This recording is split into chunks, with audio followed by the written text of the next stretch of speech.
Banana Fish, Episode 7, The Rich Boy.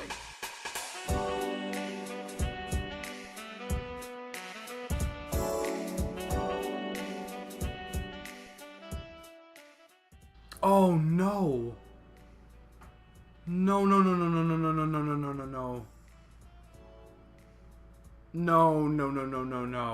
No, guys. Oh my god.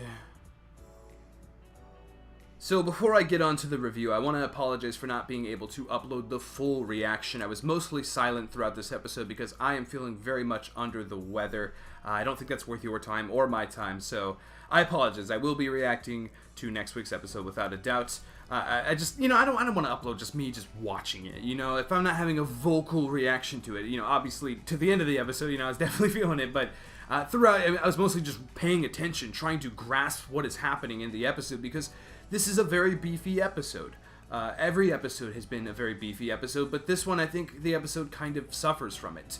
I'm not even going to lie with you guys. This is probably my least favorite episode yet. And it's not a terrible episode without a doubt, but in a series where it's been nonstop gold, even the slightest silver is not great. You know what I mean? Like, it's very noticeable. But again, there was some very cool things happening in this episode. The stuff with Yut Lung. I believe that's how you pronounce his name. I'm not good with Chinese names. I apologize. That was hard to watch. Seeing Shorter being blackmailed. Like, that is Shorter's best boy. Like, I always thought he was best boy from the beginning of the show. And to see him deal with that pain, he was always kind of the comedic relief. And now you're seeing him hurt, because he has to basically betray Ash, his best friend. And that's brutal. It really is. I love it. Just the realism in this series, how they're dealing with all these dire situations, whether it be emotional situations or physical situations. I just like how these characters are locked in. Something that I think suffered a little bit from the pacing and how just, again, jam-packed the episode was the conversation between Ash and Eiji. I feel like that should have resonated within me a little more. I feel like I should have felt a little more emotion there. It just didn't really work tonally with what was going on with, the Lee family and Yut Lung and the Banana Fish revelations, when they were going on when they were, hacking that computer and getting all the information. Like, that just really wasn't working for me. Like, all that stuff happening at once, I don't think works in an anime. I think that they tried to adapt too much in this one episode.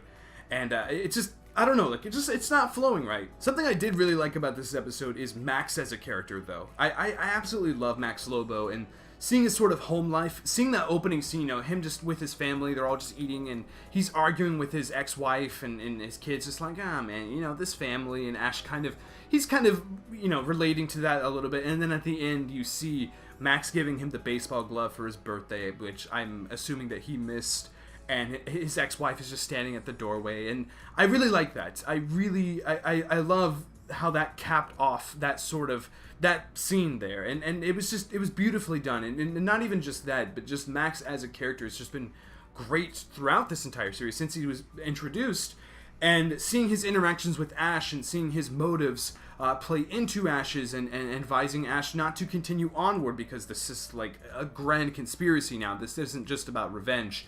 And Ash sticking to that. Like, I love that kind of back and forth. I think that that's one of the better parts of the series in terms of, like, our goal and what we're trying to do. And then the inevitable end of this episode, that cliffhanger, just disgusting. That's the first time they've ever really done a cliffhanger like that. They haven't really played around with that yet, and that was tough. That was not great, because you just set up those characters that I really, really like.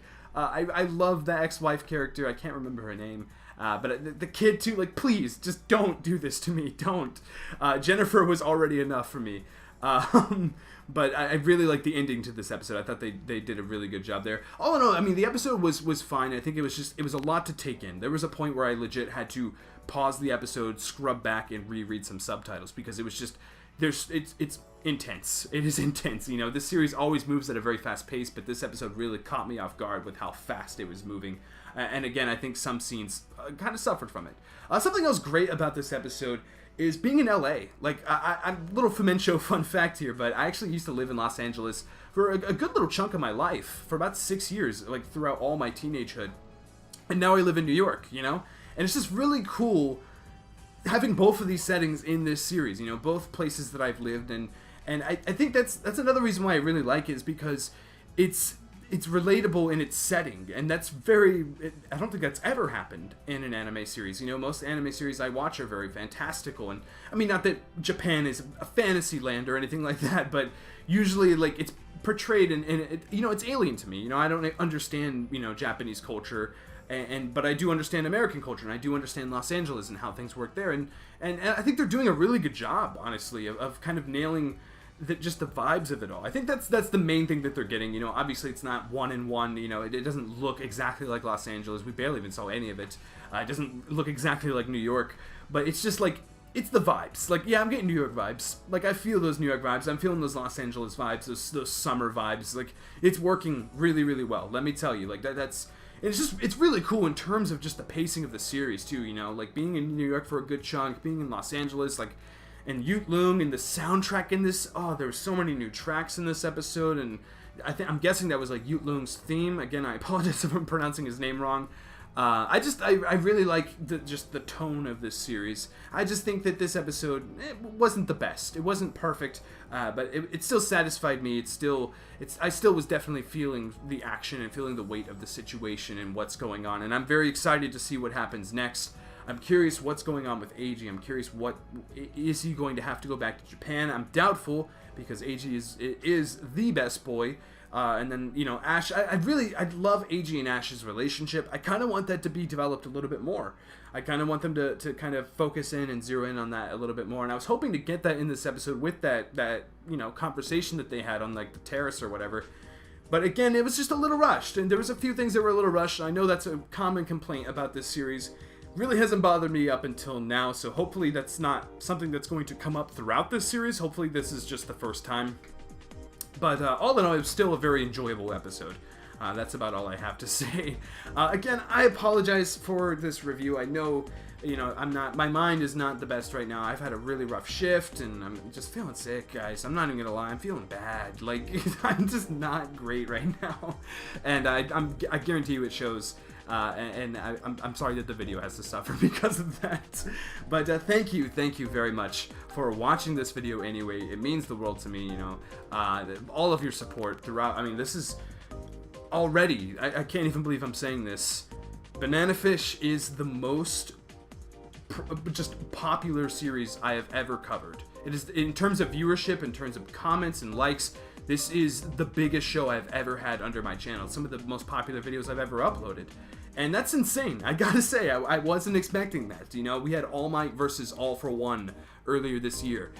That was like, yeah, and now I'm doing this, and this is just surpassing that, and that's crazy to me. That is so crazy. So I want to thank you guys very much for that viewership. I want to thank you guys for all the comments and all the kind words, and it means the world to me. It really does. And let's keep on going. Let's keep tackling this series, because it is fun to watch. I will definitely get up next week. I will definitely get that reaction up. I apologize for not doing it this week again. I need to lie down. I gotta get this thing up and just lie down, because it's late and I'm tired. Yeah. Anyway, thank you very much for watching. As always, make sure to comment down below. Give me some information on Yut Lung. What's going on with him? Like, I'm not. There's something, I don't know, like, I'm getting a weird vibe from him. I don't know what's going on there. Let me know what you think of him in the comments below. And, yeah, you could hit the subscribe button, you could hit the like button. It means, again, it means a lot to me. You show your love. Show your love however way you want. Thank you for watching. Until next time, I will see you guys later. Bye-bye.